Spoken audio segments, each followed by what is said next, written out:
Sega.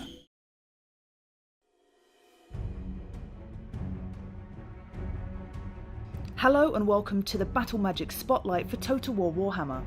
In this video, we'll explain how the magic system works in Total War Warhammer and how you can use it to your advantage to best the many enemies you will encounter in the old world. On the battlefield, characters use power from their winds of magic to cast their spells.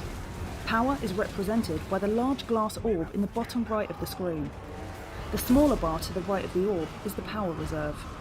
The power reserve does not recharge. However, depending on how you've upgraded certain magic users, they can use abilities that give a small boost to the power reserve, giving you just that little extra bit to get off a spell in a time of need.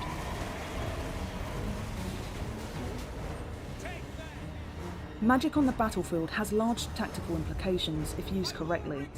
A light wizard, for example, can cast the Net of Amintog in an area to momentarily paralyse enemy movement. Then, the light wizard could cast Banishment, an 18-second vortex spell that can tear through those bogged down enemies, disrupting their formations and causing large magical damage to all in its path. This type of 1-2 combo is perfect for enemies coming through tight spaces such as broken down walls or streets. However, combining spells such as these doesn't come cheap, and spending the majority of your winds of magic in large lump sums is always risky, as spells such as vortexes are unpredictable and have the potential to backfire. Some spells can be used to completely catch your enemy off guard. Can't quite chase down that pistolier cavalry that keeps shooting you from a distance? With the Lore of Vampires, you could cast Raise Dead, reanimating a unit of zombies behind them. Now they won't know where to turn to avoid close quarters combat.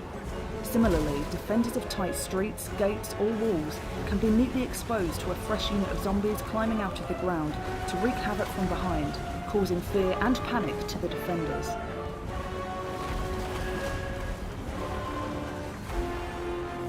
The Winds of Magic isn't all about who has the bigger spell, rather, it rewards those with the deepest knowledge of units on the battlefield. Each lore has a variety of hexes and buffs that can be cast on individual units or in large areas. If your particular army or unit is vulnerable to something, you can usually counter it with some sort of spell. Bork or Fix It from the Lore of the Little War causes a minus 24% to speed and a minus 18% to charge bonus in a 30-metre radius. This is a perfect example of a charge defense spell. Best used when a cavalry charge is incoming. The enemy cavalry will count for nothing as they travel through the area of the hex and have a flavourless, exhausted impact when it's hit the front line. It's also imperative that you learn your lore through and through, as spell categories have their own variations in behaviour. Taking vortexes, for example, Chain Lightning is a strong damage-dealing spell. The Purple Sun of Xeris does less damage, but is more of a disruptor, pulling units out of formation and hurling them around the battlefield.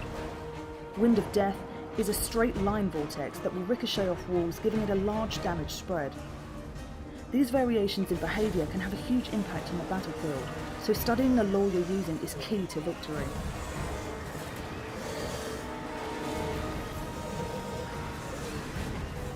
Not all races in Total War Warhammer access the Winds of Magic in the same way. The dwarves, for instance, have a natural resistance to magic and are mistrustful of the dark arts. They rely instead on runesmiths who bind the Winds of Magic to create powerful runes, which can be activated during a battle. Unlike the Winds of Magic, these runes never lose their power during a battle and can be activated after a small and brief cooldown period, making runesmiths an incredibly powerful and effective foe on the battlefield.